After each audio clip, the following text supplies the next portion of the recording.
Hello, hello. So thank you all for being here. Maybe, okay, you also noticed me yesterday going back and forth in the open space, but yes, it is again me, but now representing Nokia. And today I'm going to talk about networks and about the sense and think and act paradigm that we have in Nokia. I'm Despina Kitsou. I'm a senior product manager at Nokia. And before I start, maybe I tell you that Nokia does not create any more mobile phones. I know this is what she was known for. But actually now Nokia is a B2B technology company creating networks, mobile networks, fixed network, cloud networks. And here in Greece, we are a big technology center. We have a big R&D, about 900 engineers. There is a presence in Greece for more than 30 years. And we have an R&D that has multiple competence areas and technologies. We are covering from software engineering to sales to test automation, management. So this is a big R&D center with a big technology stack. So today I'm going to talk about the networks and the evolution of networks because, Nokia, as I told you, is a company that provides the networks to the telecom providers. We are providing the hardware and the software for them. So our clients are Vodafone, OTE, Cosmoteso, but globally. So we are building that for them. And we have started all the way back to the Ethernet area, building the networks for providing the Ethernet, providing the fixed or mobile Internet. In that era, we had monitoring the network with GUIs. That was static GUIs, just click and point GUIs, very monolithic. We have moved into the cloud area now. Our monitor systems, our management systems have moved to the cloud, our open programmable interface with open and programmable interfaces. We call them controllers that brought the automation of the network. And now we have moved into the autonomous era, which is actually the era that AI is powering with machine learning, with AI agents. And this journey is a big one. It has started a long time before. This is actually a ladder that we are climbing towards what we call the autonomous operations. So we are picturing and targeting a network that can fully end-to-end operate itself, heal itself, but it's actually a long walk towards that. So the industry at this point is somewhere in the middle. So we have been able to create networks that are partially or conditionally autonomous with the help of the tools that we have in our capacity. But of course, the ultimate goal is going towards full autonomous operations, and that is with the help of machine learning and the AI agents.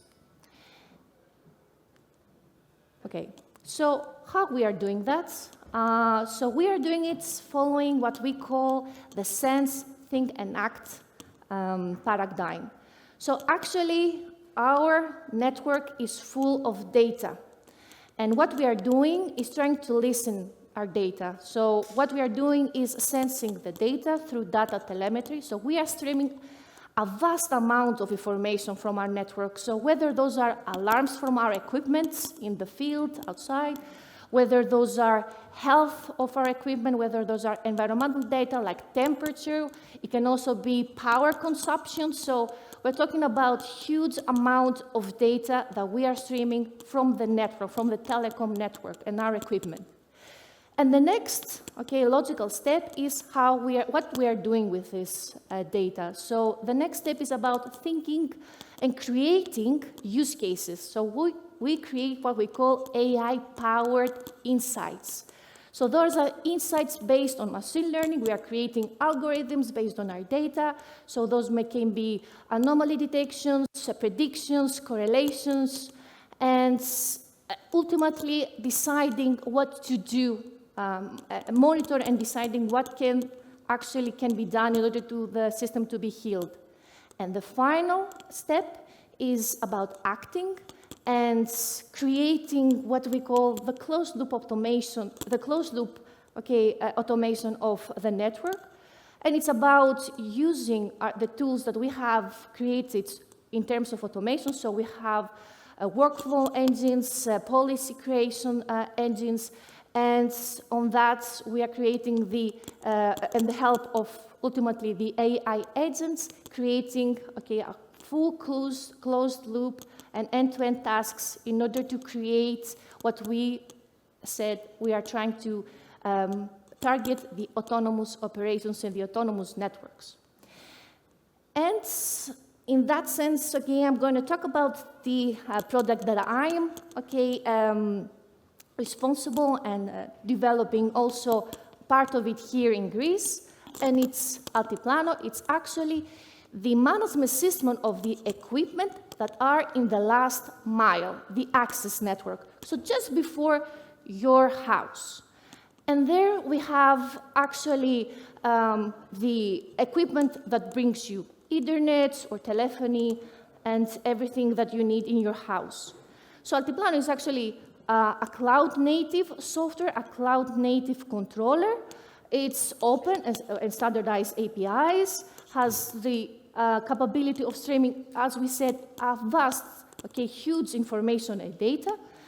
And in that, we have taken our data in order to create those AI-powered insights. So what we are trying at this point inside the product is creating use cases that can help detect network anomalies, analyze network utilization, and assist human operations. This is just a selection of what we have built so far. Of course, there are more. So we are using machine learning in order to understand our network, in order to understand and identify patterns. We are also trying to detect events before becoming service affecting. For instance, if there is an equipment, for instance, that is, the temperature outside is it's very hot, and my equipment at some point, the algorithm says that it will go rogue. We are predicting that with the algorithm and trying to stay alert with the on-field engineers. Or, trying to compare through power consumption our equipment if something goes wrong with the outlier detection. In network utilization, we are trying to identify and run with digital twins what-if analysis. What if, for instance, there is a heavy user, someone downloading heavily? What will happen in my network? And also ensure that everyone is served equally and fairly.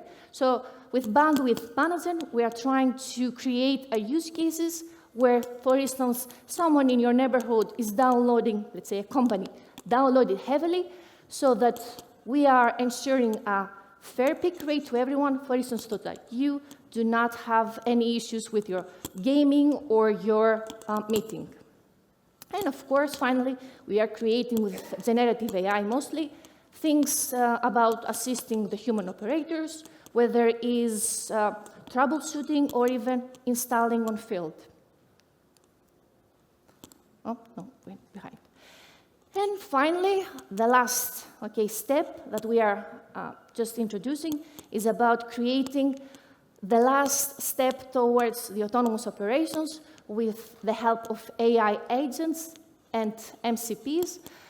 And in that sense, gives us the final one, the final step in order to create what we called end-to-end tasks. So we have started with the predictive AI, trying to understand humans, what kind of decisions they are doing.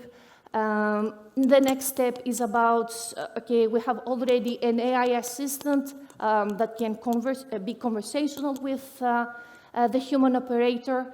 And the last step is about creating the agentic AI and completing all of these end-to-end tasks about a network that ultimately could self-help and self-heal itself under, of course, human supervision. Because, of course, we are vastly, the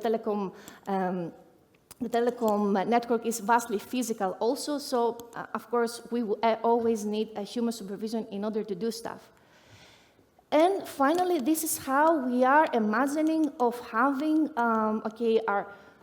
transforming a software development of our product, and is moving from what we have today, an open API framework, and creating software using AI, into what we call an agentic AI framework, which actually not only creating those agents that will help us do those autonomous operations, but also creating and understanding and helping us creating applications which are those AI-powered use cases.